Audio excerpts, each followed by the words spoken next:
Hello friends, எல்லாத்துக்கும் வணக்கம். இன்னைக்கு சேனலில் பூண்டு குழம்பு செய்யறதுன்னு பார்க்கலாம். நல்லா காரசாரமாக ருசியாக செய்ய போகிறோம். வாங்க வீடியோக்குள்ளே போகலாம். நான் இதுக்கு தேவையான பொருள் எல்லாம் எடுத்து வச்சுருக்கேன். இதையே வறுக்கிற பொருளை வறுத்து எடுத்துக்கலாம். ஃபஸ்ட்டு ஒரு கடாயில் எண்ணெய் ஊற்றி அடுப்பில் வச்சுருக்கேன். எண்ணெய் சூடானது ஒரு 1/4 டீஸ்பூனுக்கு கம்மியாக தான். அப்புறம் தாளிக்கும் போது கொஞ்சம் சேர்க்க போகிறோம். வெந்தயத்தை நான் சேர்க்குறேன்.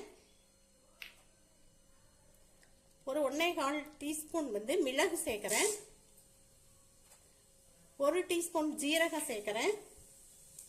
இது இப்படியே நல்லா வறுபடட்டும். நல்லா பொரிஞ்சிருச்சு. இப்போ சின்ன வெங்காயம் ஒரு 10-12 சின்ன வெங்காயத்தை சேர்க்கிறேன். இதுவும் அப்படியே நல்லா வதக்கிக்கலாம். இதோட பூண்டு கொஞ்சமாக உரிச்சு வச்சிருக்கேன், அதையும் சேர்த்துக்கலாம். இதையும் நல்லா வதக்கி எடுத்துடலாம். பூண்டு வெங்காயம் வதங்கின பின்னாடி கருவேப்பிலை கொஞ்சம் எடுத்து வச்சிருக்கேன். இதையும் வதக்கி விட்டுறலாம்.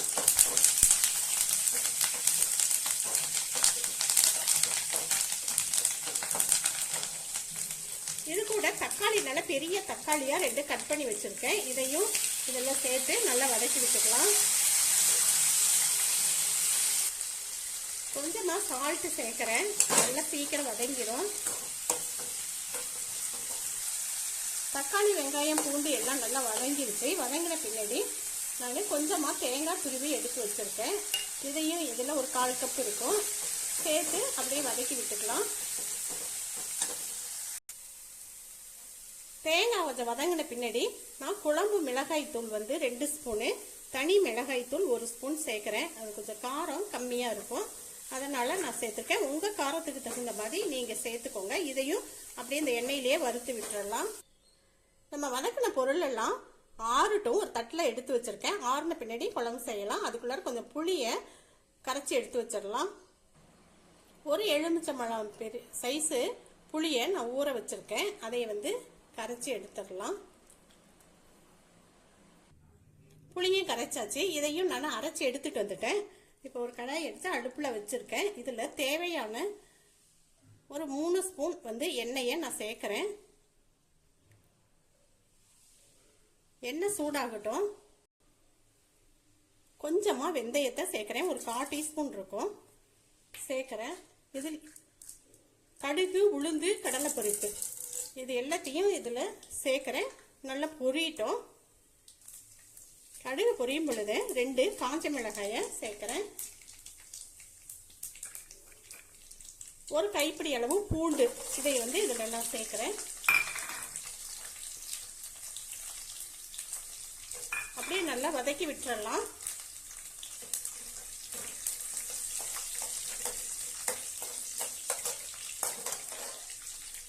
ஒரு வெங்காயம் நல்லா பொடியா நறுக்கி கட் பண்ணி எடுத்து வச்சிருக்கேன். இதையும் இதுல சேர்த்துடலாம்.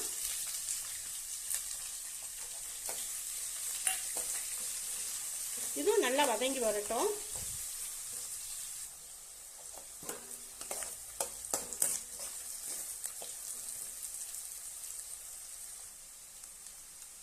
வெங்காயம் பூண்டு நல்லா வதங்கிருச்சு. 1/4 டீஸ்பூன் மஞ்சத்தூள் சேர்க்கிறேன். இதை அப்படியே இந்த எண்ணெயிலேயே வதக்கி விட்டுறலாம். கருவேப்பிலை 2 கொத்து சேர்க்கிறேன்.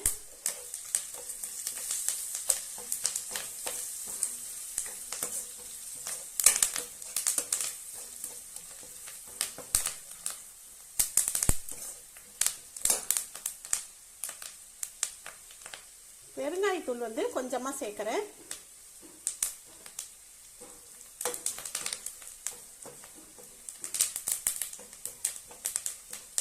கட்டி பெருங்காயமா இருந்தா முதல்லயே அரைக்கிறதுக்கு வதக்கும் பொழுதே அந்த எண்ணெயில பொரிச்சுக்கோங்க.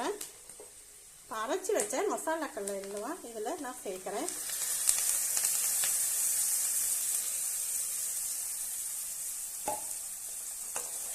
அப்படியே இந்த எண்ணெயிலேயே நல்லா வதக்கி விட்டுறலாம்.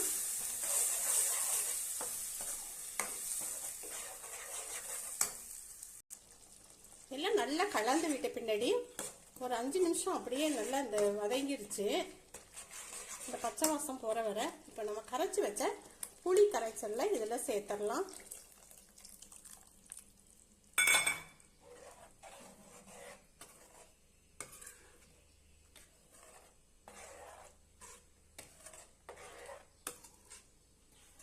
தண்ணி உங்களுக்கு எவ்வளவு திக்னஸ் தேவையோ அவ்வளவு தண்ணியை இதில் சேர்த்துடலாம்.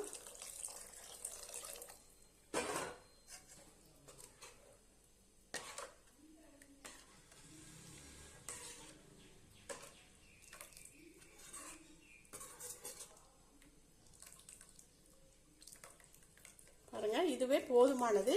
கொதிஞ்சு வரும் பொழுது இன்னும் கொஞ்சம் திக்காயிரும்.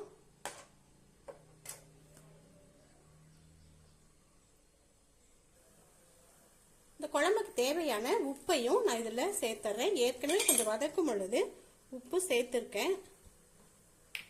கரெக்டாக இருக்குதான்னு பார்த்துட்டு மூடி போட்டு வச்சிடலாம். உப்பு புளி காரம் எல்லாம் கரெக்டாக இருக்குது. நான் தட்டு போட்டு மூடி வச்சிருக்கேன். ஸ்டவ்வை மீடியமாகவே வச்சு இது நல்லா கொதிஞ்சு வரட்டும்.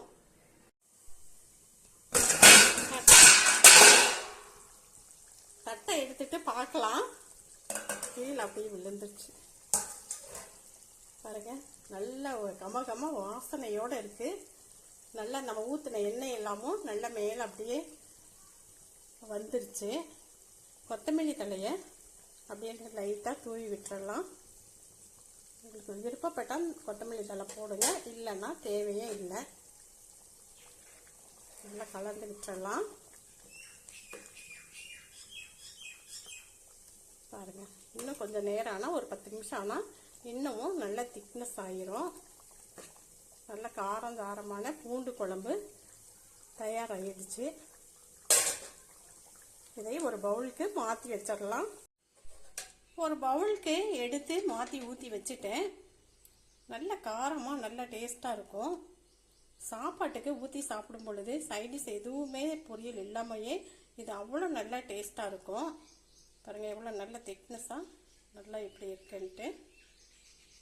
இட்லி தோசை இதுக்கெல்லாம் கூட ரொம்ப நல்லா இருக்கும். இந்த வீடியோ பிடிச்சிருந்துச்சுன்னா ஒரு லைக்கை கொடுத்துட்டு சப்ஸ்கிரைப் பண்ணாதவங்க சப்ஸ்கிரைப் பண்ணுங்க. பக்கத்துலேயே இருக்கிற பெல்லையும் ஆளுங்கிற ஆப்ஷனையும் டச் பண்ணுங்க. நன்றி.